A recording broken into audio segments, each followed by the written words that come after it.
selamat datang di video saya yang akan membahas tentang eksplorasi konsep penjumlahan dan pengurangan. Ini sebenarnya adalah video pengayaan untuk rekan-rekan mahasiswa yang sedang mengikuti kelas tutorial online Universitas Terbuka. Jadi buat rekan-rekan mahasiswa yang menonton video ini, selain modul yang sudah dipelajari, saya ingin kita sama-sama belajar berdiskusi tentang ini nih, topik yang menarik nih, konsep dasar dari penjumlahan dan pengurangan. Penjumlahan dan pengurangan. Oke, seperti apa itu? Mari kita belajar bersama-sama. Sebelum itu, saya ingin kita coba merefleksikan dulu. Pernah tidak kita menemukan situasi seperti ini? Kalau siswa diberikan soal nomor satu, maka rata-rata siswa bisa menjawab, soal ini dengan mudah, khususnya siswa tingkat sekolah dasar ya. Tapi kalau diberikan soal nomor 2 seperti ini, kebanyakan siswa di tingkat sekolah dasar itu sulit mengerjakannya. Biasanya di kelas 1, kelas 2, atau kelas 3 ya. Padahal apa yang kita kerjakan di soal nomor 2 itu sama dengan yang dikerjakan di soal nomor 1, yaitu 5 ditambah 5. Nah, kira-kira kenapa banyak siswa yang ketika diberikan soal seperti soal nomor 1 itu bisa dikerjakan, tapi ketika diberikan soal seperti soal nomor 2 ini mengalami kesulitan? Salah satu penyebab utamanya, mungkin siswa tidak terbiasa mengerjakan soal seperti soal nomor 2. Oleh karena itu guru, seringkali membiasakan siswa untuk bekerja atau menyelesaikan soal yang berkaitan dengan soal penerapan atau numerasi atau literasi matematika. Nah, di situ ada salah satu, caranya adalah mengaitkan operasi penjumlahan dengan kata kunci atau dengan konteks yang ada dalam kehidupan sehari-hari. Misalnya, penjumlahan itu artinya penggabungan atau menggabung. Jadi kalau ada soal yang kata kuncinya digabung atau konteksnya menggabungkan seperti ini, maka siswa diarahkan bahwa ini adalah penjumlahan.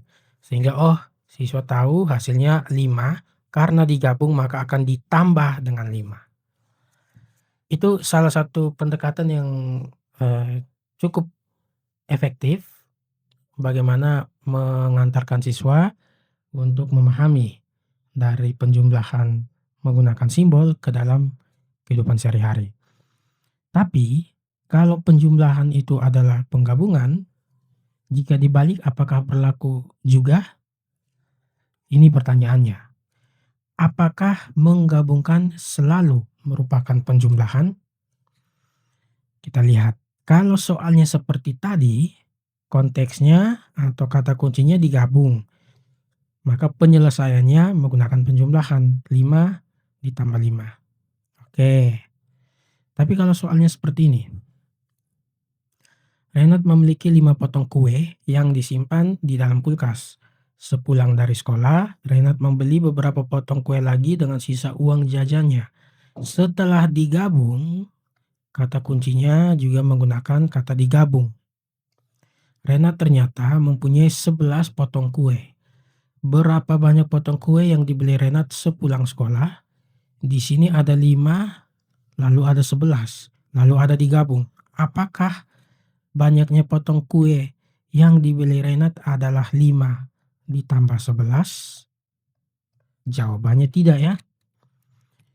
Untuk menyelesaikan masalah ini justru kita tidak menggunakan penjumlahan walaupun menggunakan kata digabung di sini.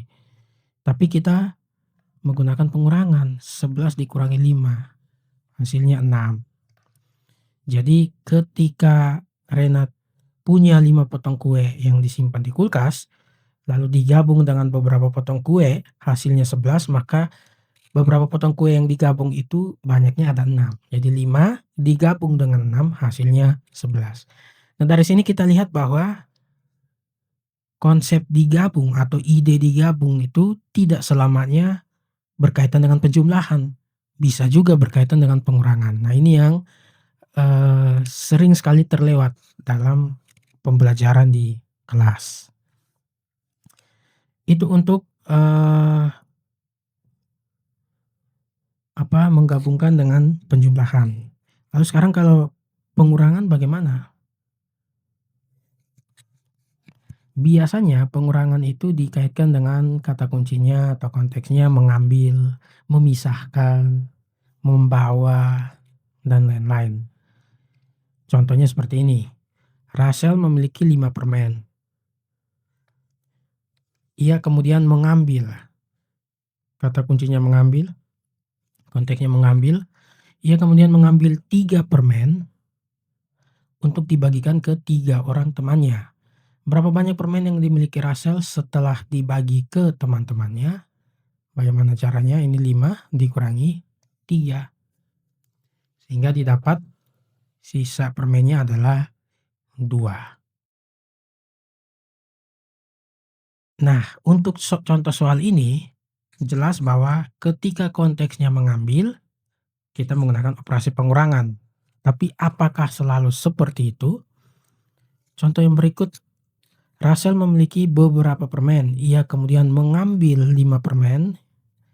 Kata kuncinya atau konsepnya atau konteksnya mengambil, lalu 5 permen dibagikan ke 5 orang temannya sehingga permen Rachel tersisa 3. Berapa banyak permen yang dimiliki Rachel pada awalnya? Apakah ini dicari dengan 5 kurang 3? Ya jawabannya tidak, karena 5 kurang 3 itu konteks yang di atas. Justru yang di bawah sini kita menggunakan penjumlahan. Jadi banyaknya, permen yang dimiliki Rachel pada awalnya itu sama dengan 5 ditambah 3 itu sama dengan 8. Diambil 5, sisanya 3. Nah, sama dengan sebelumnya, konteks mengambil, ide mengambil, konsep mengambil itu tidak selamanya berkaitan dengan pengurangan, bisa juga berkaitan dengan penjumlahan. Nah, di video kali ini kita akan membahas secara lebih detail tentang 2 konsep ini plus 2 konsep lainnya yang berkaitan dengan penjumlahan dan pengurangan. Yaitu yang ketiga ada bagian dari keseluruhan, yang keempat ada membandingkan. Itu 2 konsep lain selain menggabungkan dan memisahkan. Oke, sekarang kita fokus ke yang pertama, yaitu yang menggabungkan. Tadi kita sudah lihat bahwa menggabungkan itu tidak selamanya berkaitan dengan penjumlahan, tapi juga bisa berkaitan dengan pengurangan. Nah, bagaimana kita bisa tahu bahwa konteks menggabungkan ini itu bukan berkaitan dengan penjumlahan, tapi berkaitan dengan penggabungan? Bagaimana siswa bisa tahu? Sebelum sampai ke siswa, tentu kita sebagai guru harus mampu mengklasifikasinya dulu.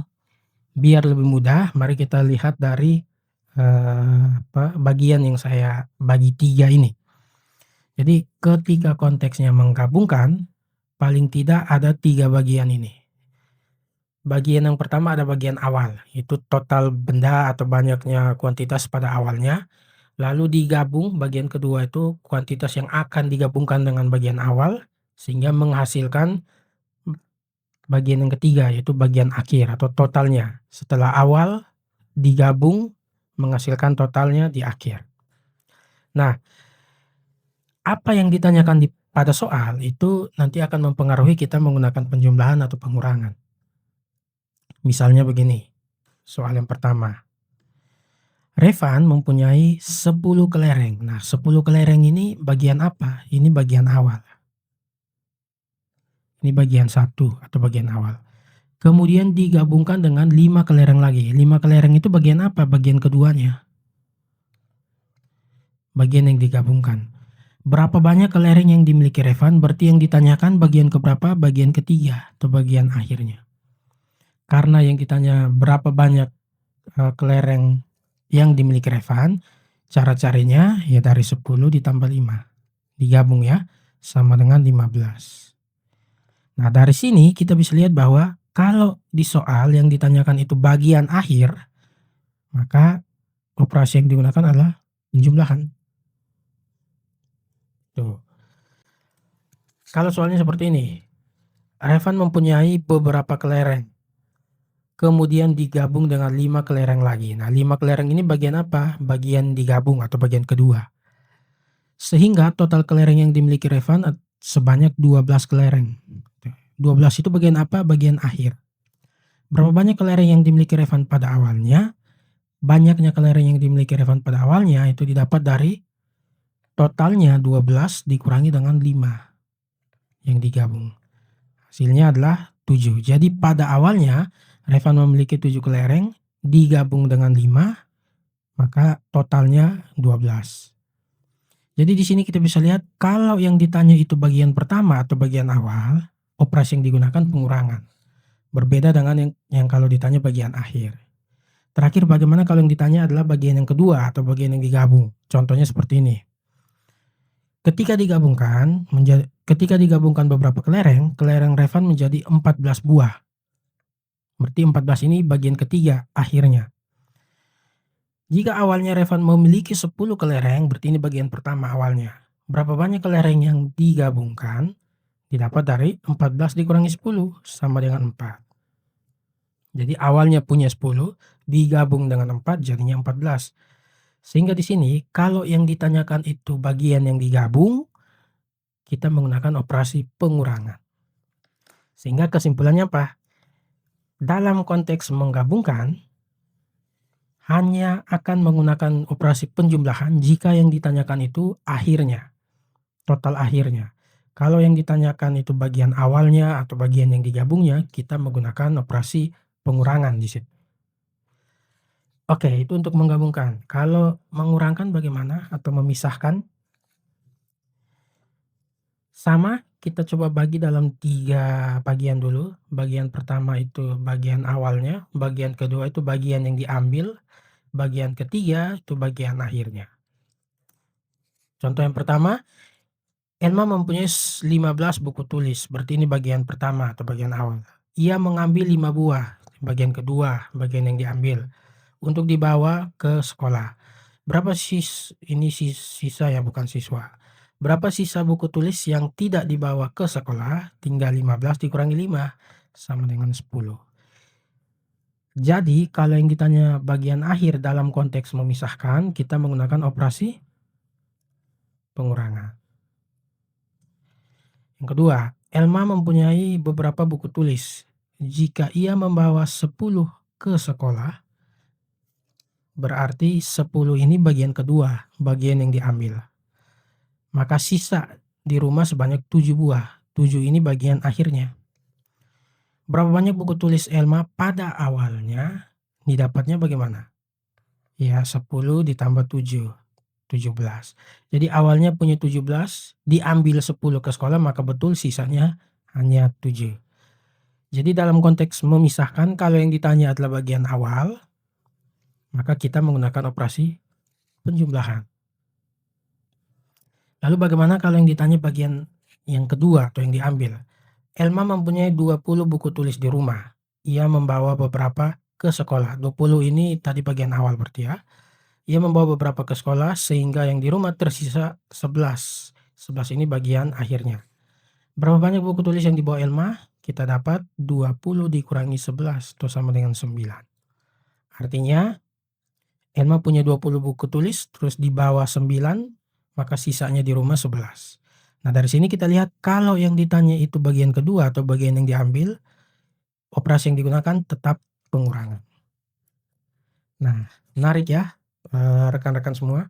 Nah, ini bisa dikembangkan lebih lanjut oleh teman-teman calon guru khususnya di sekolah dasar, bagaimana kita menyusun soal agar membuat siswa dapat berpikir, kira-kira soal ini pakainya penjumlahan atau pengurangan.